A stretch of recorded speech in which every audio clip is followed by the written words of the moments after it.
गाँव को उजाड़ना, उन उस गांव के लोगों के किसानों की ज़मीनों का अधिग्रहण करना, किसानों की आत्महत्या पर भी कोई रिएक्शन ना दिखाना, वैक्सीन के लिए तो ज़बरदस्ती करना लेकिन वैक्सीन के साइड इफ़ेक्ट से पल्ला झाड़ लेना, पैदा होने से पहले रजिस्ट्रेशन ज़रूर करवाना लेकिन उस रजिस्ट्रेशन के होने के बाद उसकी सुरक्षा और उसके इलाज और उसकी शिक्षा और रोज़गार का इंतज़ाम ना करना,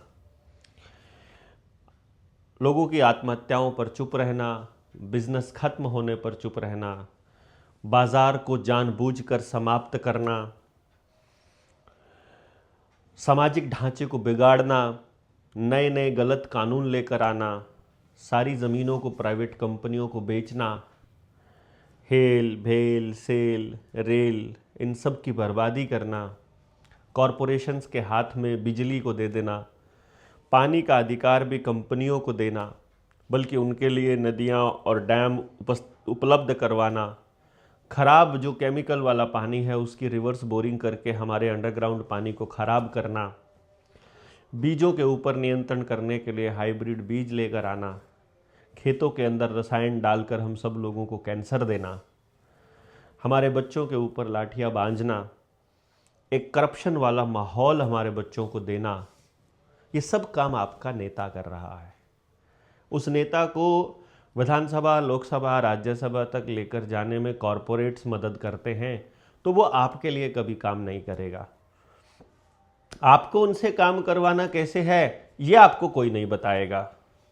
स्कूल में, कॉलेज में कभी सवाल पूछना आपको नहीं सिखाया जाता, क्रिटिकल थिंकिंग नहीं सिखाई जाती, नहीं बताया जाता कि आपको अपने अधिकारों की रक्षा कैसे करनी है।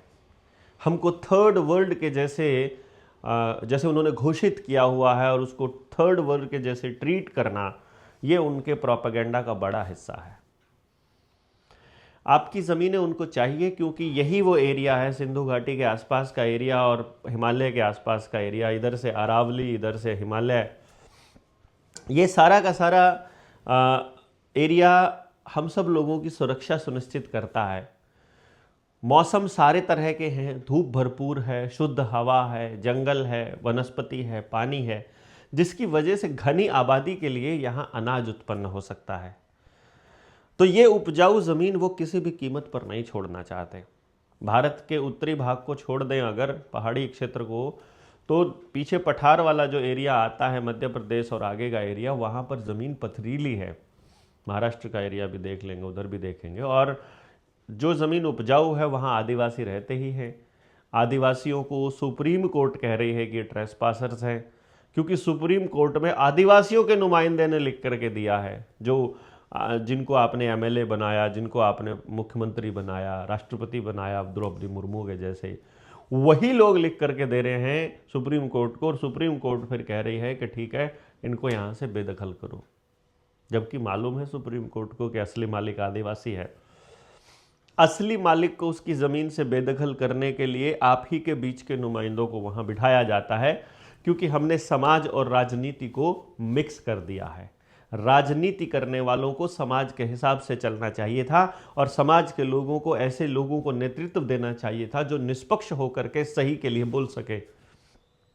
परंतु उन्होंने बेईमानी का ऐसा जाल बिछाया, रेड कारपेट इस तरह का बिछाया, किसी को पद्मश्री देकर, किसी को पद्म भूषण देकर, किसी को पद्म विभूषण देकर उन्होंने इस तरह से मैनेज किया कि पता ही नहीं लगा कब आपके बीच का सामाजिक आदमी उनके लिए राजनीति करने लगा, उनके हिसाब से चलने लगा, उनके हिसाब से बातें करने लगा, उन्हीं के हिसाब से सारा कुछ निर्णय लेने लगा। आपने इसी दौरान देखा होगा कि कैसे अरावली के लिए लोगों ने आवाज़ उठानी शुरू की। पर्यावरणविद जो हैं वो बोल रहे हैं कि अरावली हमको बचाएगी, लेकिन आप लोगों को ये नहीं मालूम है कि ये जो डेफिनेशन बदलने का खेल है, जो अभी सुप्रीम कोर्ट ने खेला है, सुप्रीम कोर्ट में खेला है, सरकार ने खेला है, एनजीटी जैसी संस्थाओं ने मिलकर के खेला है और कॉरपोरेशंस के लिए खेला है, ये क्या है? मैं आपको थोड़ा सा एग्जाम्पल बता देता हूँ। लोगों की मांग के ऊपर ये निर्णय लिया गया कि जो जिले की जो सड़कें हैं, जो अंदरूनी सड़कें हैं, उनके ऊपर इतने मीटर तक ठेका नहीं खुल सकता। ठीक है, तो सड़क को स्टेट हाईवे का नाम दे दो। जो जिले की सड़क थी उसको स्टेट हाईवे का नाम दे दो। तो अब वो जिले की सड़क नहीं बची, तो सुप्रीम कोर्ट का आदेश ज्यों का त्यों है, लेकिन अब उस सड़क के ऊपर ठेका खुल सकता है, क्योंकि अब वो जिला की सड़क नहीं रही, लोकल सड़क नहीं रही, अब वो स्टेट हाईवे बन गया है। तो अब आप फिर वैसे ही देखोगे यार, ये तो कानून तो ऐसा है, इस कानून में तो हमने ही कानून को माना है। फिर डेफिनेशन बदलने का खेल देखा कि जम्मू कश्मीर में उनको नीलगाय मारनी थी, तो नीलगाय को उन्होंने ये कहा कि ये गाय के दर्जे से ही बाहर इसको निकाल दो, अब आप मार सकते हैं। जब उन्होंने बैल खत्म करने थे तो बैल को वन्य पशु घोषित कर दिया एपीएलएम एक्ट के अंदर, और अब आप बैल को घर में बांध कर नहीं रख सकते, क्योंकि उनको किसान के खेत में ट्रैक्टर लेकर के आना था। फिर डेफिनेशन बदलने का खेल यहीं पर नहीं रुका। 2009 में इन लोगों ने महामारी की डेफिनेशन बदली। पहले महामारी होती थी कि इतनी खतरनाक होनी चाहिए, इसका बढ़ने का दर, इसको एक दूसरे से संक्रमण का दर ये होनी चाहिए मिनिमम, और कम से कम इतने लोगों की मौत होनी चाहिए। तो 2009 में डेफिनेशन बदली कि नहीं, मौत से कोई लेना देना नहीं है, खाली आप संक्रमण इतना हो जाए, यानी केस आ जाए, बस उसी को महामारी बोल देंगे। तो अब आपके केस आ जाए, यानी कि जुखाम को भी इन्होंने महामारी में लिया हुआ है, खांसी को भी, बुखार को भी महामारी में लिया हुआ है। तो कल को आने वाले टाइम में अगर लोगों को बुखार होने लग जाएगा, वायरल होने लग जाएगा, तो उसको भी महामारी की डेफिनेशन में डाल करके ये मेडिकल इमरजेंसी ला सकते हैं। अरावली के लिए इन्होंने बोला कि 100 मीटर से ऊपर की जो पहाड़ियां हैं वो केवल उसको अरावली बोला जाएगा, और 100 मीटर से ऊपर की वहां केवल 20% ही पहाड़ियां हैं। तो इसका मतलब यह हुआ कि 80% से ऊपर की पहाड़ियों को खत्म करके वहां माइनिंग वाले खनन माफिया को देने के लिए यह सारा का सारा खेल रचा गया है। बाकी लोगों को कोई फर्क पड़ नहीं रहा है, स्कूल कॉलेज ऐसे ही चल रहे हैं, लोगों ने अपना कोई विरोध प्रदर्शन नहीं किया है, उनको मालूम भी नहीं है विरोध कैसे जताना है, क्योंकि उनको बता दिया गया है कि रुपए के बिना बात नहीं बनेगी, नौकरी के बिना बात नहीं बनेगी, पढ़ाई के बिना बात नहीं बनेगी, आपको 5 किलो राशन लेना ही पड़ेगा। ये जो आपने अगर सरकार का विरोध किया, आधार कार्ड का विरोध किया, बिजली के मीटर नए वालों का विरोध किया, तो वो आपको 2000 रुपये नहीं देंगे, वो आपकी पेंशन रोक लेंगे, वो आपके बच्चों को खाना नहीं देंगे, तो अब आप भूखे मर जाएंगे, ऐसा उन्होंने आपको यकीन दिला दिया है, और आपको ऐसा यकीन हो भी गया है। कमाल की बात तो ये है। तो बहुत शानदार तरीके से सरकारें आपके संसाधनों के ऊपर, जनता के संसाधनों के ऊपर कब्जा कर रही हैं। आपके पुरखों ने जो गांव बसाए थे, उन गांवों को उजाड़ने के लिए रिवर्स बोरिंग करके पानी खराब किया जा रहा है। ये आप ही की सरकारें कर रही हैं, आप ही के चुने हुए लोग कर रहे हैं, आपको ऐसा लगता है, जबकि ये ईवीएम के चुने हुए कॉरपोरेट्स के गुलाम और उनके दलाल काम कर रहे हैं, ये आपको नहीं मालूम है। और इस राजनीति को ये आपके गांव की पंचायत की राजनीति में भी ले आए हैं। तो अगर तरीके से सोचा जाए और जाना जाए, तो आपको अब इस पंचायती राज जैसी संस्था को, यानी कि सरपंच जैसे पद को भी उखाड़ के फेंकना पड़ेगा, एमएलए एमपी को भी मानने से बंद करना पड़ेगा। अगर सुप्रीम कोर्ट हमारे हितों की रक्षा नहीं कर सकती है, तो हमको सुप्रीम कोर्ट को भी मानना बंद करना पड़ सकता है, क्योंकि जो हमारे लिए बिठाए गए हैं, जो हमसे पैसे लेते हैं, हमारे टैक्स के पैसे से जिनका घर चलता है, वो भी अगर हमारी बात नहीं सुनेंगे तो उनके वहाँ होने का क्या मतलब है।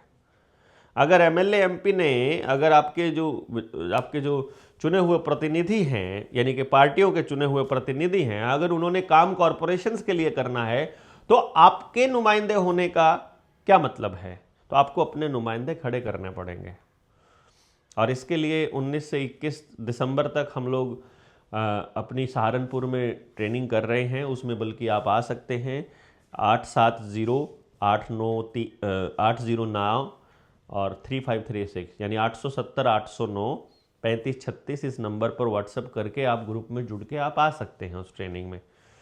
लेकिन आपको ये चीज़ें तो समझनी पड़ेंगी एक बार। समझे बिना आप इस लड़ाई को नहीं लड़ पाएंगे, क्योंकि ये समझने की ही लड़ाई है।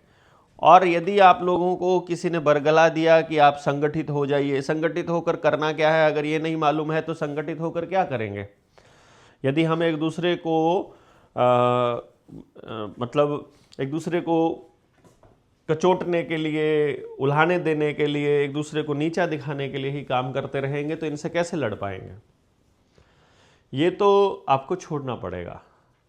सभी संगठनों को इस बात का एहसास होना चाहिए कि अब दौर वो आ गया है कि अब ये लड़ाई संगठनों से बाहर जनता के हाथों में चली जानी चाहिए, और इनसे आगे आकर आप लड़ सकते हैं। इनकी सोच को पकड़कर इससे आगे सोच सकते हैं तो ही आप इनसे लड़ सकते हैं।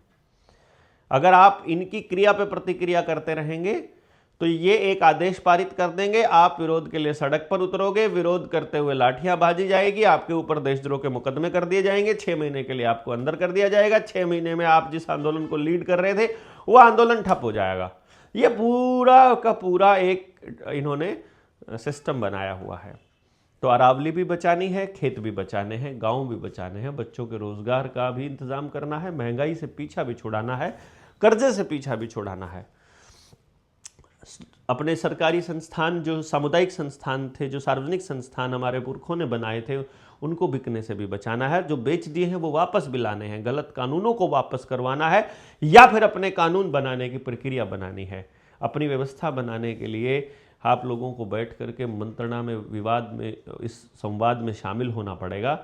और इसके लिए ही हम लोग ये जनता सरकार मोर्चा नाम की जो संस्था है, इसमें हम लोगों को इकट्ठा कर रहे हैं कि आपको संस्था का नाम भी लेने की ज़रूरत नहीं है, आप अपनी संस्था बना सकते हैं। पर आपके पास कुछ है तो एक बार आइए तो सही, एक बार आपको आना पड़ेगा। जो समाज के विषय में सोचते हैं, जिसको राजनीति करनी है, जिसको केवल चुनाव लड़ना है, जिसको केवल अपने काम करने हैं, अपने ही हित देखने हैं, वो अपने हित यहाँ आकर के चेक कर सकता है, उनके हित पूरे हो सकते हैं कि नहीं, और उसके बाद हमें काम करने दिया जाए, फिर आप अपना काम कर सकते हैं।